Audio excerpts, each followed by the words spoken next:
Einen wunderschönen Nachmittag hier auf der Comic-Con, der Austria Comic-Con in Wels zum allerersten Mal. Jetzt beim Panel mit Lou Ferrigno, Sam Jones und Manu Bennett. Bevor wir anfangen, wir haben ein paar Damen mit Mikrofonen dastehen. Der Sinn der Sache ist, die Fragen sollen in erster Linie von euch kommen. Falls wir eine Frage an einen der drei Kandidaten oder an alle drei stellen möchte, bitte einfach die Hand heben. Ihr bekommt das Mikrofon, nur dann so nett sein, mit dem Mikrofon aufstehen, sonst sehe ich euch nicht, weil ich bin ein bisschen schaßaugert. Falls jemand Interesse hat an dem offiziellen Austria Comic Con T-Shirt mit einem großartigen Motiv, das findet ihr beim Stand H14 bei dem Zeichner Titus von Mighty Underground. In dem Sinne würde ich sagen, wir starten die Show, oder? Geht's euch gut? Wunderbar. Dann begrüße ich mit mir auf der Bühne den Incredible Hulk, bekannt auch aus King of Queens, der jüngste Mr. Universe ever, Lou Ferrigno.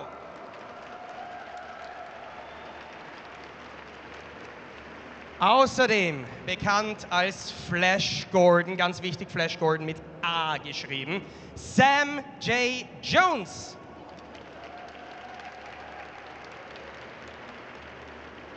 Und aus den Serien Spartacus und Arrow, Manu Bennett.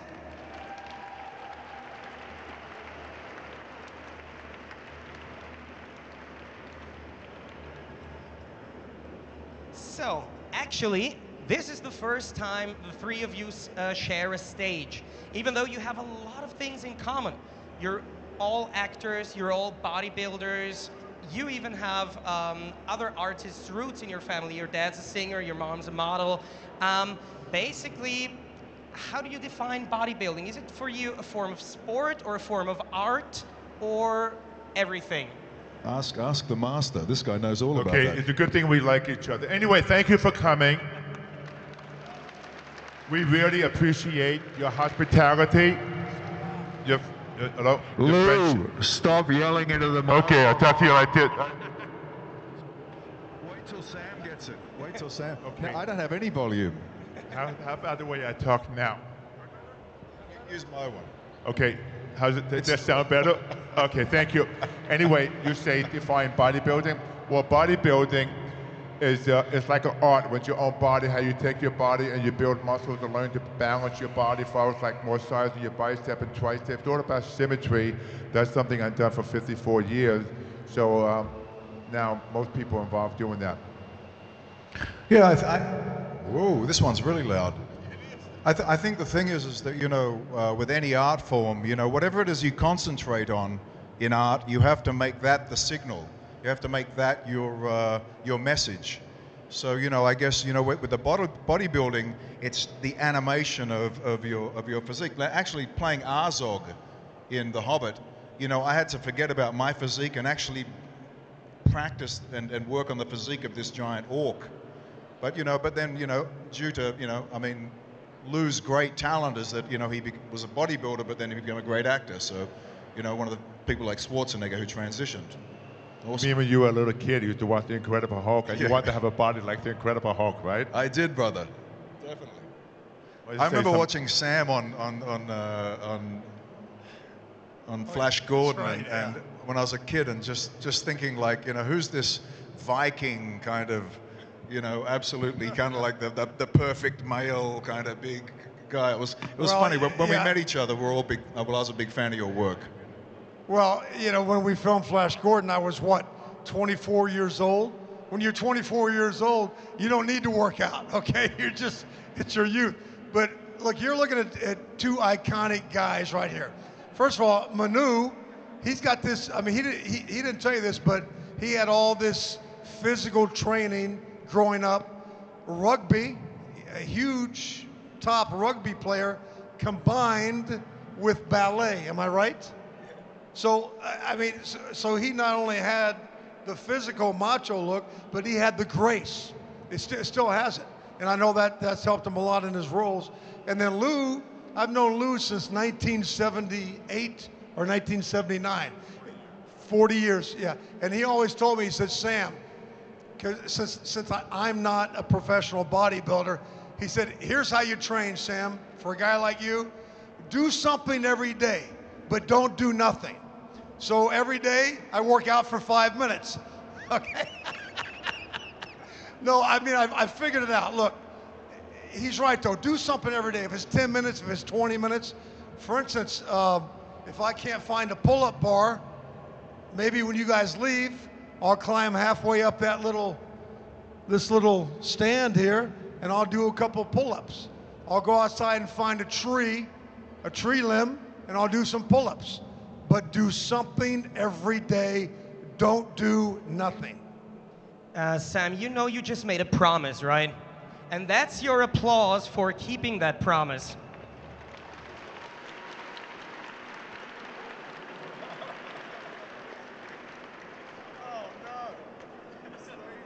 I'm sorry. This is. Oh, yeah. Woo! Hey, Sam, you're supposed to go all the way down, full range of motion. He's cheating.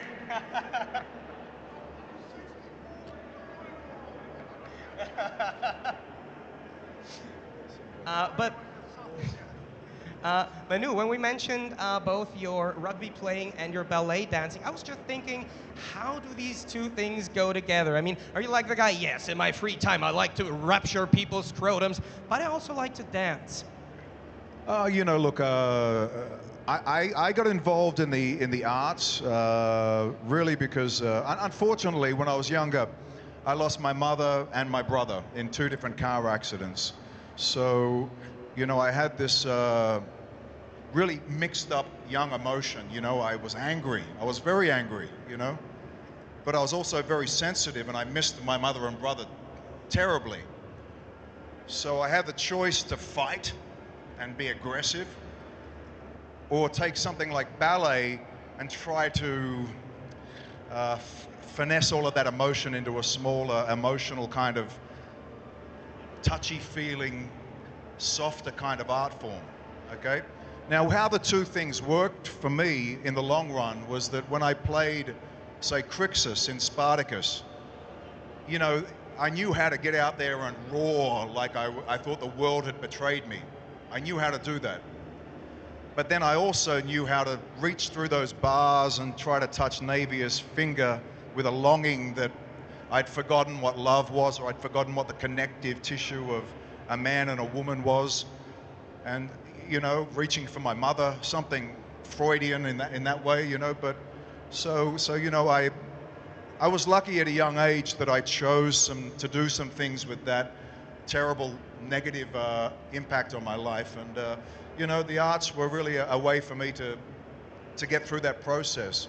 But in the end of the day, you know, last year I went to Greece, and the very first amphitheater that was ever built was built in a place called Epidavros in Greece. And it was built by a people called the Asclepios. And the Asclepios were a medicine people. And they believed that by having a person's voice in the middle of a stage, you could transmit energy, you know, that it could be healing. And now when we, in this modern context of an amphitheater, we sit at home in our couches watching a television. But what's coming through that screen is what we relate to. Story that combines us all, emotions that we want to identify with. And so I know that the things that have been a struggle in my life, I can put across that screen and help people feel that range of emotion. Because we all share grief. We all share very similar qualities in this life: love, hate, enemies, friends, family, you know, ISIS, whatever you want to go with the extremes, you know. But story is the thing that always keeps on making us question it. So as an artist, I like to contribute. Jackie Chan, of course.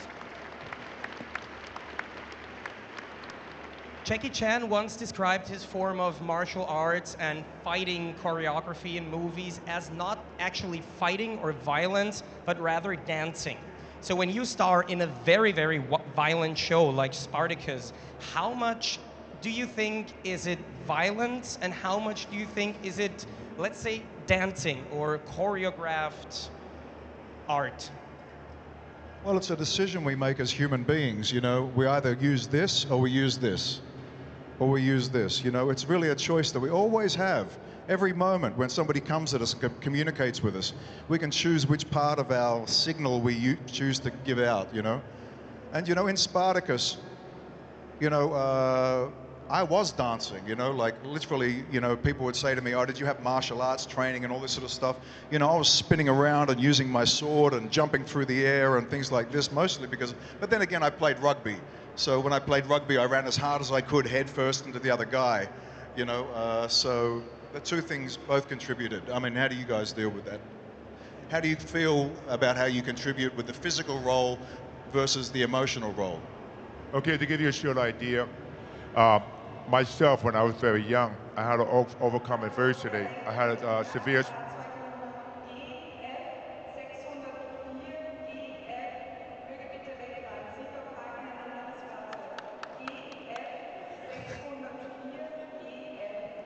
Huge applause for the guy who doesn't know how to park. That's great. Yes, you're standing on top of my dog. Please move. Okay, so I'll give you a little scenario. Close to birth, I've lost like 80% of my hearing. Of course, I had surgery later on, but back then I had a severe speech impediment. So being a child, being introverted, like MANU, I had a lot of anger. So I discovered bodybuilding. I was able to go to the gym to express my anger, take it out in the weights instead of doing bad things in life. So I got involved reading comic books, and it was my passion, because every one of you have a passion about yourself. Embrace it. I don't care what it is, because that's important. So I chose bodybuilding because of it was a platform for me to survive. So the more I got into bodybuilding, I became a world champion, and it changed my life. But now getting to the question, when I played the Hulk, I used all those tools as a kid growing up, all the anger, all the rejection, all the abuse. I was bullied too. So all that comes to play because it's a character. So that's like Manu was saying, that sometimes as an actor, you have a bag of tools when you could use. So that was my anger where it came from. But if like I said, if I didn't have bodybuilding, I'd probably be dead, because I may be mucking people, doing drugs, stuff like that. So basically, that's my scenario.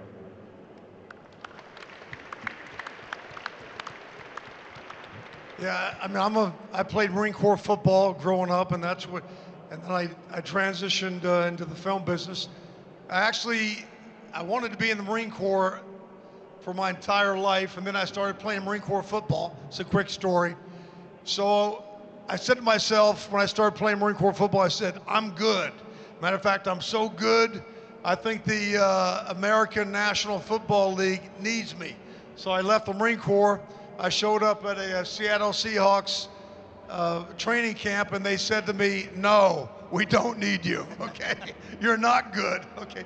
Yeah, so I guess I had visions of grandeur. But at the same time that this discouragement happened, I think the next day, I read an article about Clint Eastwood, and that was 1976, and that inspired me to go to Hollywood. And then a year later, that was 41 years ago, I showed up in Hollywood. So that was my story. So getting to what Manu and Lou were saying, so in my younger years, yes, I had some improvisational training, I had some scene studies, a little bit of theater, but I would always rely on what they were talking about, that physical thing. But here's the cool thing about guys, about getting older. Now I'm 64, this is great, because as they were saying, we don't really need to rely on that physical thing. There's other emotions and experiences and dynamics in our lives that we've gone through that we can take from. And I love it. I love getting older. I'm becoming more sensitive, you know. Aww. What I like to do is maybe we can have a question from the audience, that we can have fun. We came here because we want to spend time with you. Any questions you may have, don't be shy. Raise your hand and let's have some fun. They have microphones in the audience. I told them before, just raise their hands. They get the microphone and then they can ask their questions. Hi, just a question on Manu. You played rugby. What position did you play? When I was sort of playing with the provincial team, I was playing centre. But then when I made it to the national trials, I was on the wing. Because really the physics of it, you know, like I wasn't really when I got to the top level, I wasn't big enough in kilos to be in that center position. The center has to break through. Yeah, you know what I mean? know. Yeah. But I was very fast. I started off with athletics, and I was in the national. I was the Australian champion for hurdles, and I was in the 4x100 team. So I was very fast. Then after my mother passed away, I was sent to a boarding school in New Zealand. And I was in a team with a former All Black named Norm Hewitt. And when I first got there, Norm Hewitt was a very, very nasty bully. And when I arrived and they selected me in the first 15, he came into the classroom and told everyone to get out, and he beat the crap out of me. And I had a bleeding nose, and he was stomping on. And this was the school of hard knocks, you know. But you know, later I used this in Spartacus. You know, when I was standing in front of Andy Whitfield saying, you know, your wife is, you know, like all this anger, and I remembered Norm. And funnily enough, Norm came up to me about 2 years ago at the airport in New Zealand, and I hadn't seen him since I was at that school. And he tapped me on the shoulder and he said, Manu. And I knew it was him straight away. I knew his voice 20 years later. And I turned around and here's Norm Hewitt, you know, and he went, my son and I watch your television shows, and I am very proud of the journey you have made for yourself, and I want to apologize. And him and I did the Maori custom of hongi, nose to nose. Poof. That breath was like one of the most special moments in my life to break down. But then this is the paradox, and this is where in Spartacus, the journey that I had with Andy Whitfield and then later Liam McIntyre, it is to prove that men can stand as enemies, but all you have to do is understand the circumstance of the other person enough, and you will become friends. Yeah. I was just asking, because I played rugby myself quite a while, and I'd have put you as a scrum half or a winger. So Yeah, winger, exactly, brother. That's where I ended up. Yeah, thank you very much. I was probably weighing in at about 88, 90 kilos at the age of 17. Yeah, I was loose head prop on number 8. Right. Thanks for you. the question.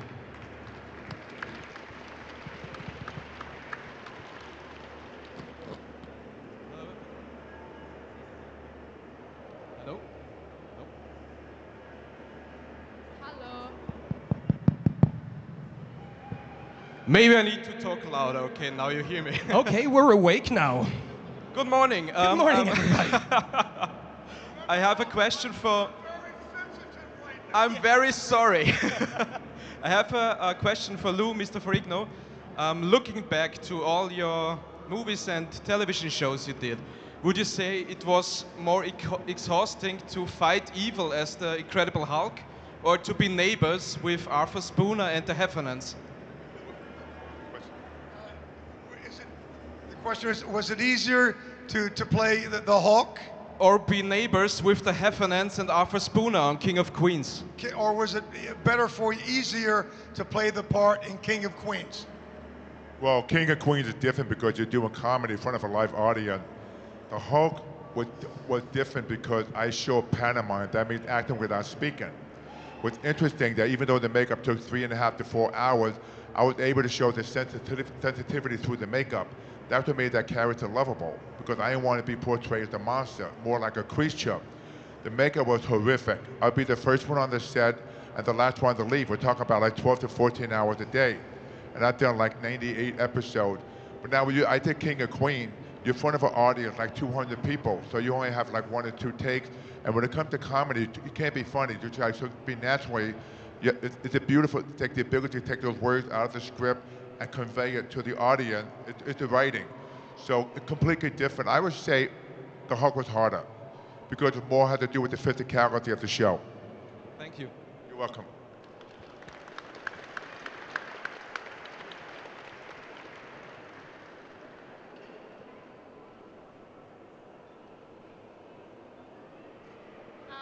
My question goes to Lou. Did the decision that you played Hulk, does it have anything to do with your passion for bodybuilding, since the Hulk is also a really strong creature, and yeah. So I missed the first part of the question. Your decision, we missed the first part. Your decision to do what? His decision to play the character Hulk, does it have anything to do with his passion for bodybuilding? You mean for any character or the character? For the character Hulk. Of the, yeah. The decision to do the character of Hulk, right? Yes. Did that have anything to do with bodybuilding or what? Yes. No, but did the passion of the doing the Hulk? Yeah, we have two interpreters here. Thank you. I'm sorry. Did your passion for building influence doing the Hulk? Did your passion for bodybuilding have a big influence on you playing the Hulk? Thank you. Yeah, definitely, because I used to read Hulk comics when I was young. I should have stayed it, because if I stayed the Hulk comics, I could have bought the convention center. So anyway, yeah, because as a bodybuilder, I loved the Hulk, because the Hulk's about G versus E. So when I was in California in 1976, I was training for the 1977 Miss Olympia competition. I received a phone call that said we have an audition for the Hulk. And I said to myself, I have to win this audition, because nobody could play the character better than I could, because I understand how the Hulk thinks and feels. So at the time, they were shooting the pilot with Richard Kiel, who played Jaws and James Bond. He didn't fit the part. So they had a problem. They had to reshoot the pilot. So when I went for the screen test, I was hired on the spot, and the next day, I became the Incredible Hulk.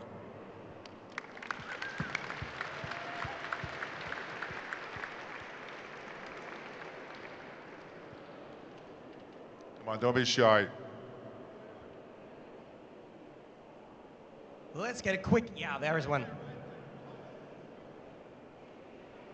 By the way, over here, how many people work out? Raise your hand. What? Shame on you. You need to do some form of exercise, swimming or something. Come on. Movement, he said. Hello. It's also a question for Lou. And in The Incredible Hulk, you have a fighting scene with a bear. And I would like to know, how dangerous was it? Fighting scene with who? With a bear. Bear. Yeah. Everybody loves that scene with the bear. As a matter of fact, you were laughing when you came to the screening for Hercules. In Hercules, I threw the bear in outer space. So anyway, when I had to film this scene, this was the baby bear. The bear weighs 650 pounds. The problem we had to film in the river, in the water. So every time we filmed the scene, we would go underwater, come up. So a couple of times when I came out of the water, I looked like a green Kojak, because my wig had been floating down the river. So we had to do retouch after retouch, and eventually the bear started to have green makeup on his face. So we had to wipe the bear's face down. So I left the set, and I remember when the episode came out, they had to catapult. They shot this balloon bear way out to the river. So when I saw it, I couldn't stop laughing, because, you know, it was real, but the way the bear was thrown, it was thrown like a baseball, like a line drive out of Yankee Stadium.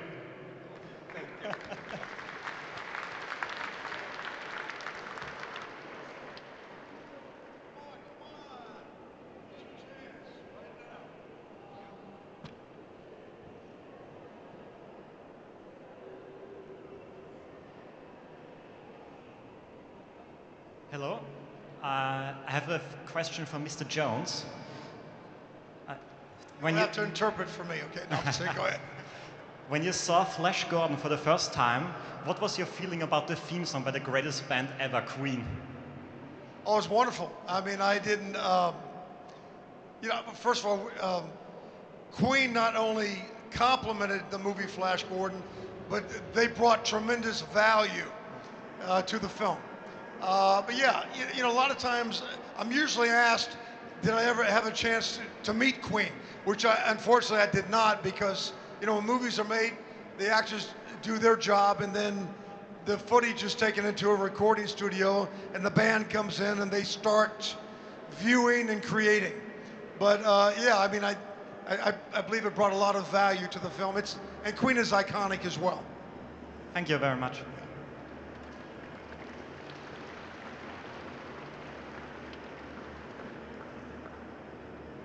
And there is a question in the first row.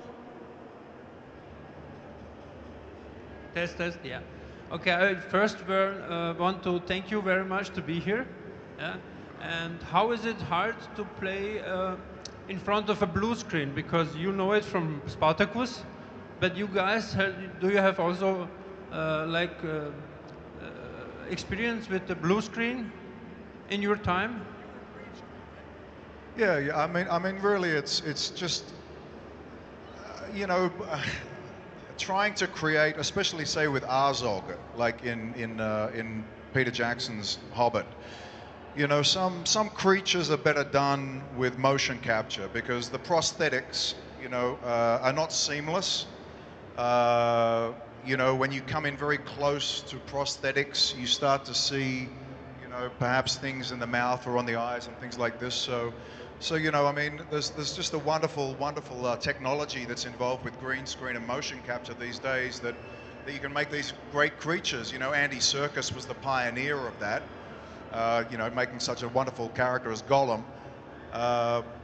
You know, it's it's just one of the great techniques now. But you know, at the same time, you know, it does take a lot of acting. People, you know, come to me and they say, oh, you know, did you act that role of Azog, or did you do green screen, motion capture?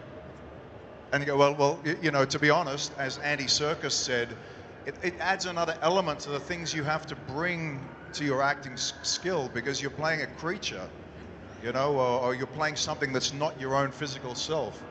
You know, any person can put on the Batman outfit.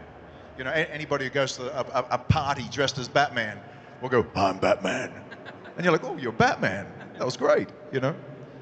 But in a green screen, you come out, you know, in a motion capture outfit, which is a tight bodysuit, you know, and you feel kind of like an idiot in the way that you're dressed.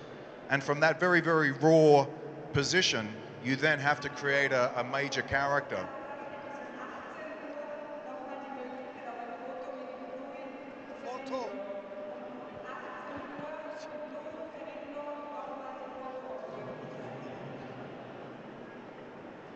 Lou? You have another photo op coming up. We just heard. Did you have blue and green screen? You worked with blue and green screen? Yes? Yeah, I've done that with the other film, but at the time when I filmed the Hulk, we didn't have any of that. And, you know, today they have the spray, back then they have the blue screen, but at our time when I filmed the series, everything was organic, authentic, you know, the old-fashioned, about a good storyline. But then recently, the other film had a blue screen. You gotta remember one thing, I remember I read a story in Star Wars about what's his name, the actor Liam Neeson. He said the whole time he was on a blue screen talking to a tennis ball. And he swear, he said, I'll never want to do Star Wars again. Just think about a heavy action scene, you have to improvise with a tennis ball on a blue screen, and later on they convert that tennis ball to a creature. Blue screen is tough, but once you get used to it, like Manu was saying, the technology, you have to be prepared as an actor to show that, because usually in acting, you feed off the other actor. Well, you got like a tennis ball, blue screen, it's got to come from you. Yeah, like I never met Richard Armitage, who my character kills in The Hobbit, right? We have a giant battle and we end up on top of each other, and you know, we both stab each other and this. When I was playing that scene, I was lying on the floor in a studio with nobody there. You know, like when I went to the premiere in London, I met Richard. And I walked up to him and I said, hey Richard, how you doing? And he looked at me and he was like, you know, who's this crazy fan that's jumped in the barrier? And I said, oh, I'm Manu, I played Azog. And he was like, oh, good to meet you, you know? And that's how strange it is, you know, because intimately him and I in the film are up against each other all the time, but, you know, like, that's the way the technology works with that, you know? Yeah, it's true. Yeah, I was fortunate enough to work with all three, blue screen, green screen, and then CG with the tennis ball on Ted and Ted 2, and that was a trip. You know, as they're referring to, I'm having my scene with a teddy bear, but there's no teddy bear there. There's a tennis ball, or there's a you know, there's a little mark on the wall. But also I have the other dynamic going on where the director is Seth MacFarlane, and he's also the voice of the teddy bear. So, you know, nowadays, as you know, they don't really have the director next to camera anymore. The director is sitting in a little booth, what we call a video village, in front of a bunch of monitors, either 50 meters away or in the back room somewhere. So I don't really like it, but that's how it is. So he gives me an earwig so he can talk to me. And so when he's done talking to me numerous times, my reply was always the same. Seth, are you the bear or are you the director right now? Okay, so that was a little bit, that was the funny part. But yeah, as Manu and Lou said, you just go for it. I mean, and sometimes, let me just add this. even though there's not an actor there, sometimes you don't want that particular actor there because they're really not helping it, they're making it worse. So it's better to act to a tennis ball. That's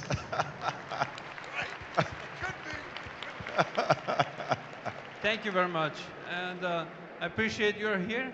And you both are my childhood, because I watched the movies and the series, and you made the very best series for the today time. Thank you. Thank you. You're welcome. Thank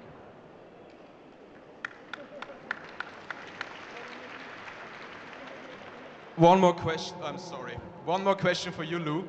I'm sorry. Thinking back to the Incredible Hulk, you also had an actor at your side you never or almost never shared screen time with. That's Bill Bixby, who unfortunately died way too soon.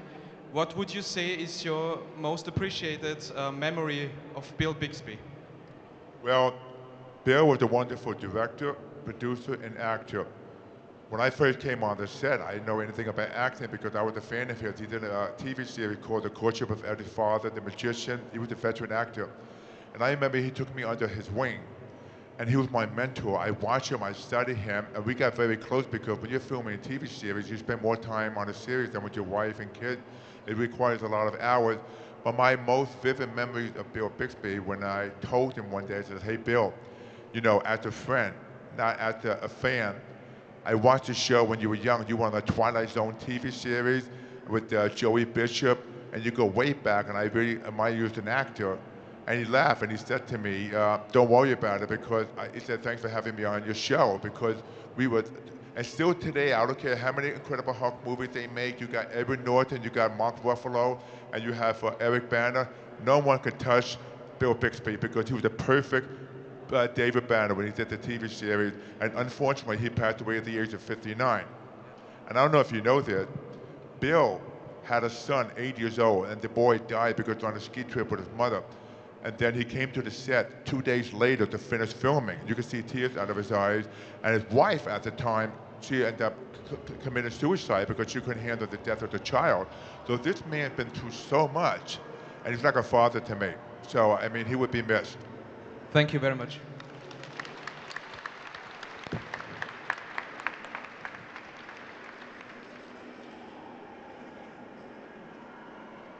I have a question for Manu. You also play Slade Wilson in Arrow. So, what's your favorite quote or your favorite thing with the role? And can you say a quote in your role with the voice? Hey, kid. It's nice to meet you again, Mr. Queen. I don't know. Nice. This kind of thing. Yeah, no. You know, it's been a really interesting journey, you know, because my characters come and gone on that show.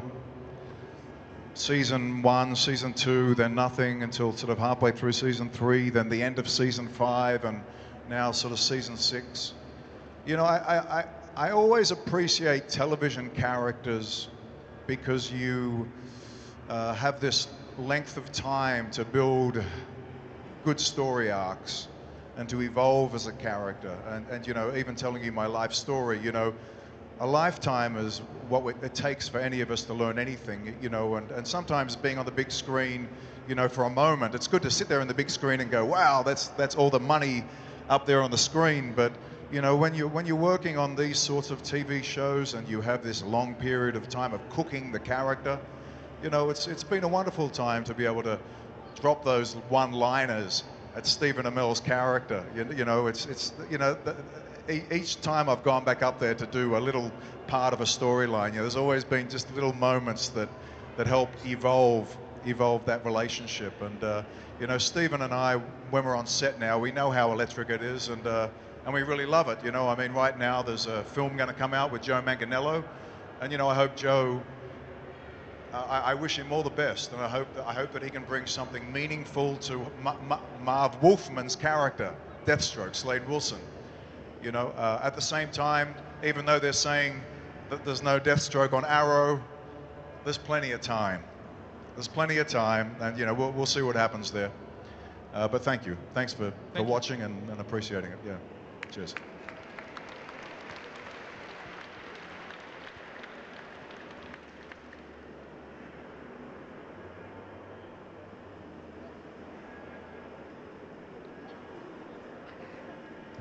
A message for a question for Mr. Jones.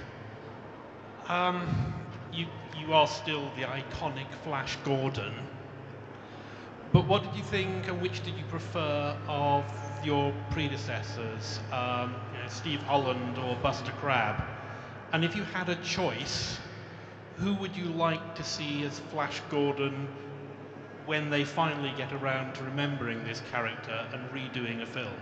Oh, well, without a question, the redo would have to be me. And, oh, look, I could play the father and whatever, however they want to do it. And hopefully, I mean, Fox Studios bought the screenplay rights. Well, it's been in development at Fox for 3.5 years. Buster Crabbe, the original Flash Gordon. I mean, come on. He's iconic. A lot of people don't know this, but Buster Crabbe played Flash Gordon, Buck Rogers, Tarzan, Olympic swimmer, and he also played Captain Gallant, another hero. Yeah.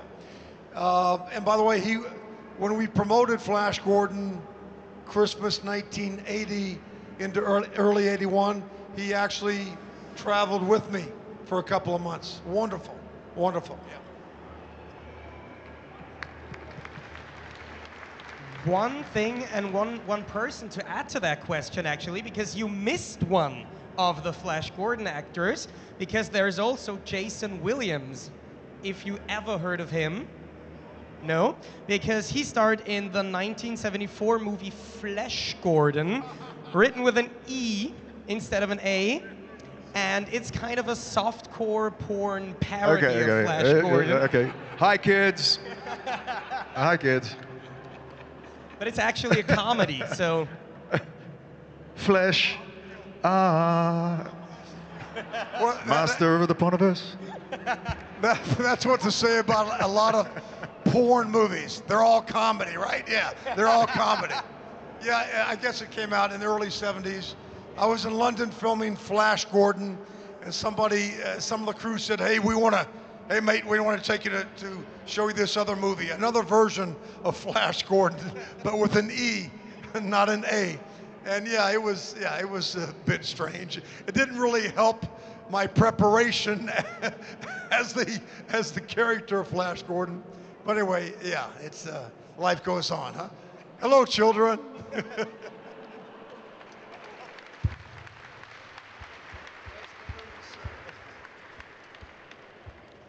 So, hello. I have one question from Mr. Bennett. I see photo you and White Horse, and why? Photo you in White Horse in beach. Oh, that thing, yeah. Look, she's referring to a photograph. Is that a porn as well? Yeah. You in the White Horse. Yeah. I had a photographer contact me and say they wanted to do a photo. And I said, sure, because I saw he sent me some examples of his photographic work, and I knew that he was a good photographer, you know, and he said, I would like to take a photograph of you naked on a white horse. And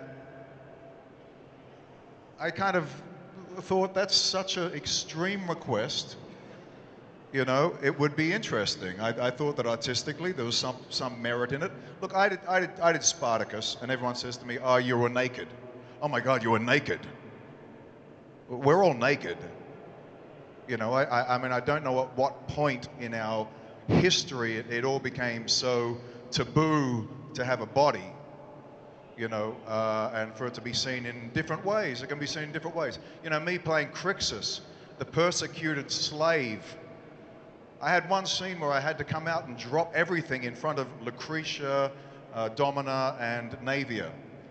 And I felt hugely exposed and personally compromised. But I knew that this is the moment where I'm playing a victim. And in the overall analysis of the show, this was the kind of limit that our show pushed the boundaries, and I'm proud of how we did achieve these certain things. When this question was asked of me, I'd obviously already shot Spartacus. So the same thing came to my mind, that, you know, this has some merit and I'll give it a go. You know, there was not going to be anything shown of my, but the concept of being, at the time I had longer hair and I looked like, I'm sitting on this horse and I look like a Maori, which I am, part Maori, on a white horse on a beach. And you can look at that and you can make whatever interpretation you want. I mean, I can see a white unicorn over there. You know, you know, but anyway, just to get to a funny point with it, is that I was sitting on the horse, and the moment that the guy took the photograph, the horse took off. And I was bareback, naked, holding onto this horse's mane as it galloped up the beach into the car park to get back to its trailer. And the lady was on the other horse riding along trying to grab, but there was nothing to grab onto. There was no, from me maybe, but as we rode up over the sand dune and I'm holding on for dear life, naked to this white horse, there was a family that had come down for their morning walk. And there was a little boy and a little girl, and the moment that I rode past them like this on the back of this horse naked, they were like,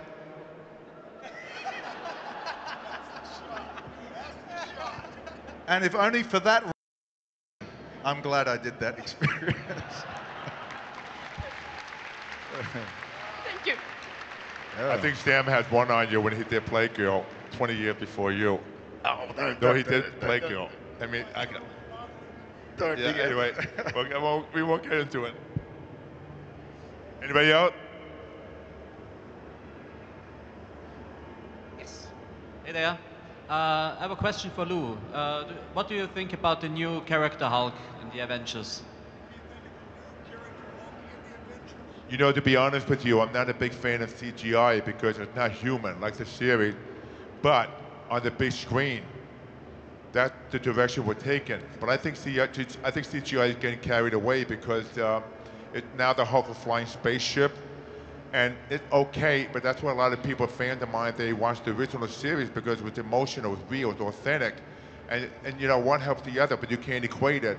But the Hulk first came out, it was kind of rubbish, cartoonish. Now it's improved, but it's still the biggest iconic character in the world. But CGI depends, like it works for Star Wars, but some other film, it's okay. But I should think it's too much with the shooting, the rocket ship, and the blue screen. That's my opinion. Okay, thank you. Enjoy your stay.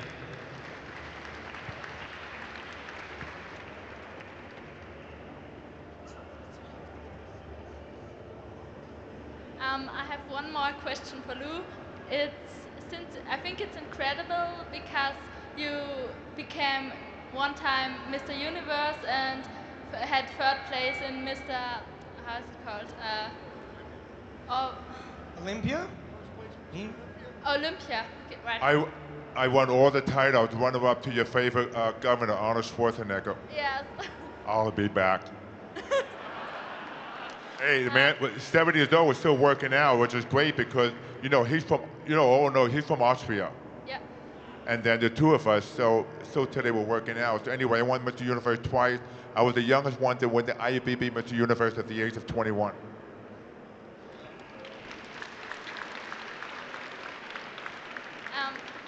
So my question is, what was your motivation to do bodybuilding?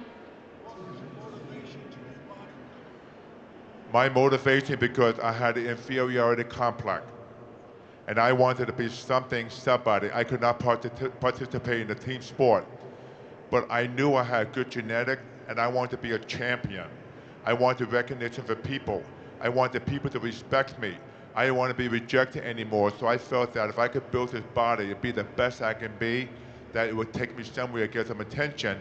And I turned out to have the biggest body in the history of bodybuilding because, you know, most bodybuilders, I don't know if you know, they've had bad relationship with their fathers, and that's why we built ourselves like a shield. We protect ourselves. I'm not going to be abused anymore. Papa, you're not going to beat me up anymore. So in my situation, I had a very bad relationship with my father. I was very abused because when I was born, I was not the perfect son. That all together motivated me a bodybuilder because I want to be the best in the world when it comes to physique, because it had to do with power, symmetry, and it was an art for me because I love competing with myself.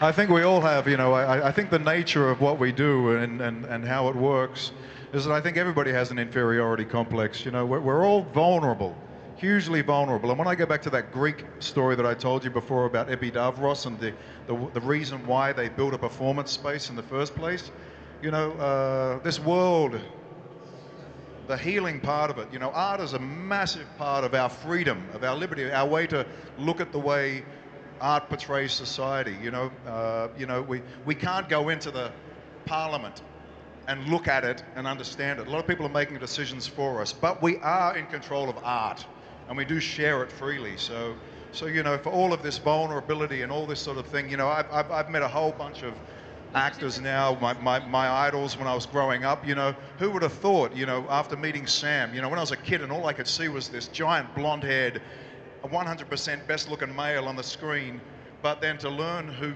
Sam is offset and the heart that he has and the way that he approaches the industry, or listening to Lou, you know, who we all saw as the Hulk, and then to find out that he had these kind of inferiority complexes young, you know, this is the real energy that's coming through that screen at you beneath the surface. And the more that we understand that, and the more that we understand the responsibility that Hollywood has to embrace the world, not just America, but to take story and to be more responsible for story, the sooner we can have a lot more healing, which the Greeks intended with their amphitheater that many years ago, you know. But this is really down to the way the public can respond now to studios. And I think one of the great things about social media, one of the great things about it, is that it has created discussion and a lot more opacity between the audience and the studios or whatnot. The dialogue that goes on between the two, you know, we can make great films now, but we have to stop with stereotype. We have to stop with, you know, creating the enemy and the hero on this planet, you know, because, you know, there's just human beings with the same range of emotions and the same things in life that we need to achieve, you know. And every time, in any country that you go to watch a wonderful family story, regardless of your nationality, you'll watch it and you'll feel that catharsis. But, you know, it's a big responsibility the art industry has. But yeah, anyway, so be it. Well, he's trying to say that because of social media, just be nice. Be nice. Can't hurt to be nice. And life is the battlefield. Well, I just want to add, they're right, and life is a battlefield, but I think what you're seeing here with the three of us, all of our ups and downs and this and that, you know, even encouraging and training up my own children. I have 5, but, you know, they have some challenge in life or some adversity, or things are going great. And I always tell them, I said, here's the deal, guys, and my daughters, you know, it's easy. A lot of people, and even my children, think, okay, I guess what I'm trying to say is our true character should only be determined when we're faced with adversity. How do we deal with that? Anybody can get along great with everybody when everybody's treating you and putting you up on a pedestal in Hollywood. You know, you can get along with everybody perfect.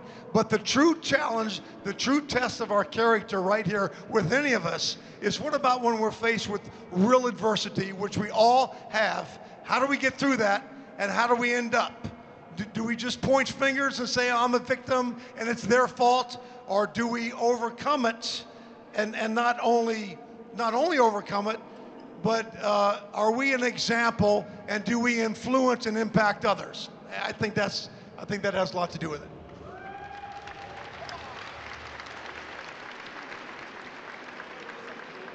Yeah, before we leave, I want to take a selfie with the three of us with you guys in the background because my Facebook is over 2.5 million. I want you people in Wels, Austria to be part of my Facebook and part of our audience. And thank you so much for coming. We'll be at the table. We have another professional photo op. And God bless you all. So stay where you are. We're going to do a selfie. And let's show Lou's 2.5 million Facebook followers how awesome Austria is, right?